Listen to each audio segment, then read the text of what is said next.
Nəvəm xoş gəlmisən sən bu dünyaya.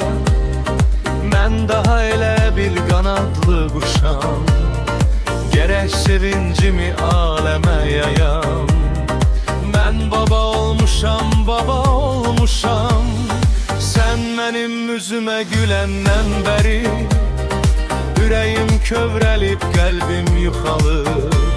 Sən gözəl dünyaya gələndən bəri elə bil sevgim də artıb çoxalır. Ay mənim əziz nəvəm, canımdan bir parçasan.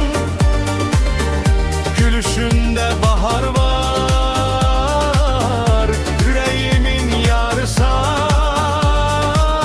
Ay mənim əziz nəvəm, gözlərimin nurusan. Baba səni çox sevir, dünyamın ulduzusan.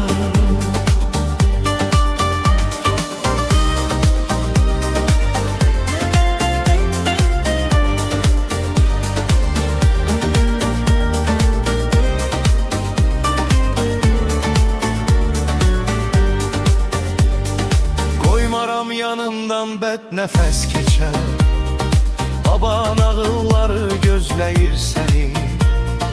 Anan layla deyir sənə hər gecə, nənən nağılları gözləyir səni. Ay mənim əziz nəvəm, canımdan bir parçasan. Gülüşündə bahar var,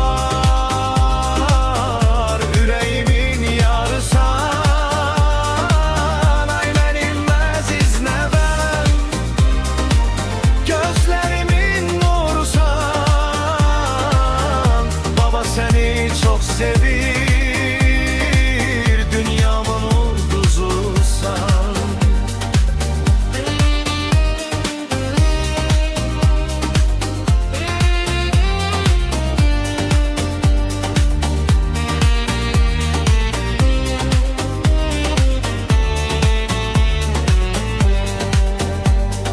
Her şeyden ülvidir vətən namusar. Nəvəm doğma yurdu gəz qarış qarış. Babanla sevimli olmağa nə var? Xalqınla sevimli olmağa çalış. Ay mənim əziz nəvəm, canımdan bir parçasan.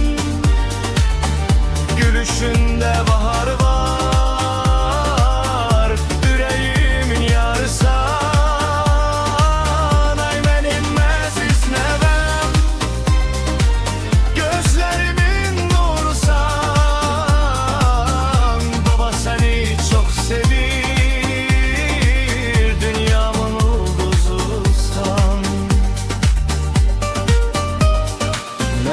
Hoş gəlmisən sən bu dünyaya.